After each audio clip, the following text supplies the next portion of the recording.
স্বাগত বদরের যুদ্ধের দ্বিতীয় পার্টে। ৬১০ সালে নবুয়ত প্রাপ্তির পর হতে ৬২২ সালে মদিনায় হিজরত পর্যন্ত ১২ বছরের ইতিহাস শুধুই মুসলমানদেরকে একতরফা জুলুম, নির্যাতন, হত্যা, রক্তপাতের ইতিহাস। মক্কা থেকে সেই সময় সিরিয়ায় বাণিজ্য পথ ছিল মদিনার কাছ দিয়ে। ৬২৪ সালের মার্চ মাসে মুসলমানদের বিরুদ্ধে যুদ্ধ করতে মক্কার কুরাইশ নেতা আবু সুফিয়ান বাণিজ্যের অজুহাতে সমরাস্ত্র সংগ্রহের জন্য সিরিয়া যান। তার কাফেলা ৫০,০০০ দিনার মূল্যের অস্ত্রশস্ত্র ও অন্যান্য সামগ্রী নিয়ে ফিরতে ছিল। মক্কার কুরাইশগণ আবু সুফিয়ানের কাফেলার নিরাপত্তার জন্য চিন্তিত ছিল। এ সময় মক্কায় খবর যায় যে কুরাইশদের কাফেলা ফেরার পথে মদিনায় মুসলমান কর্তৃক আক্রান্ত হয়েছে।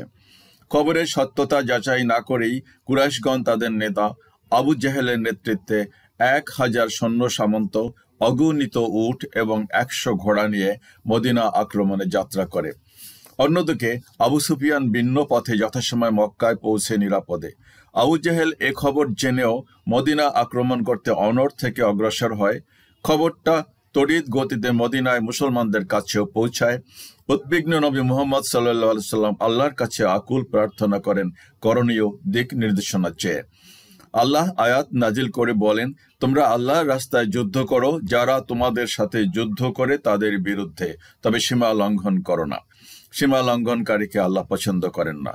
নবী মুহাম্মদ সাল্লাল্লাহু আলাইহি সাল্লাম তার ৩১৩ জন সঙ্গী, ৭০টি উট এবং ২টি ঘোড়া নিয়ে মদিনা থেকে দক্ষিণে মক্কার দিকে এগিয়ে বদর নামক প্রান্তরে শত্রুর মোকাবেলা করেন। যুদ্ধের কাফিররা চরমভাবে পরাজিত হয়।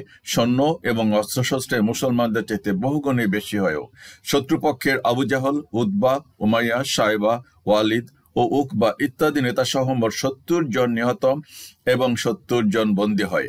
১৪ জন মুসলিম সাহাবী শহীদ হয়েছিলেন। এই বিজয় বার্তা পৌঁছায় যে মুসলমানরা আরবে নতুন শক্তি হিসাবে আবির্ভূত হয়েছে, যার নেতা মুহাম্মদ সাল্লাল্লাহু আলাইহি সাল্লাম। এটি ছিল সত্য মিথ্যার অসম যুদ্ধ এবং শেষে সত্যেরই জয় হয়। উল্লেখ্য, নবী মুহাম্মদ সাল্লাল্লাহু আলাইহি সাল্লাম নিজে ২৭, ২৮ বা ২৯টি যুদ্ধে নেতৃত্ব দেন। তার ৭-৮টা যুদ্ধের প্রেক্ষাপট, কারণ, ফলাফল বলা হবে। গুরুত্বপূর্ণ বিষয় হলো, ইসলাম কায়েমে যত যুদ্ধ করেছেন নবী মুহাম্মদ সাল্লাল্লাহু আলাইহি সাল্লাম, তাতে মোট মুসলমান শহীদ ২৫৯, আহত ১২৭ এবং বন্দী ১ জন। অমুসলিম নিহত ৭৫৯ এবং বন্দী হন ৬,৫৬৪ জন। ইসলামের দুশ্মনরা সবকিছু মিডিয়ায় বাড়িয়ে প্রচার করে। মুসলমানদের হাতে তেমন কোনো বিশ্বমানের মিডিয়াও নাই। পরের পর্ব উহুদের যুদ্ধ। আল্লাহ